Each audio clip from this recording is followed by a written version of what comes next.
You could create these QR codes extremely easily. It's an AI image, but it also scans like a QR code, and it is one of the biggest things in marketing right now.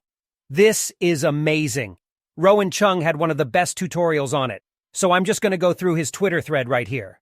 Start off by going to any QR code generator that points to a website of your choice. You're going to access Stable Diffusion. You could do it on rundiffusion.com.website. The next step is to using this Vone Dream Shaper. 6 baked V safe sensors for the checkpoint and for the sampling method. Then you're going to scroll almost to the bottom and you're going to use DPM plus 2 M carats. We're then going to go to ControlNet, insert the QR code that you just generated. It's going to maintain the integrity of the QR code so that it's scannable, but it's going to embed an image within it. The next step, you're going to scroll down. Then you're going to use in paint_global_harmonious. You're going to go to model.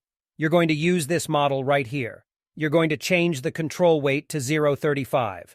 You're going to use ControlNet Unit 1, and you're going to drag your image in again, the processor, and you're going to click on it, and you're going to use the same one as before. You're basically going to use this one right here. Then control weight to 0.65. Starting control, step 0.35.75. And then the last thing you're going to do is you're going to enter in your prompt. You're going to press generate. And here it'll begin to generate. Boom! There it is. Pretty damn epic.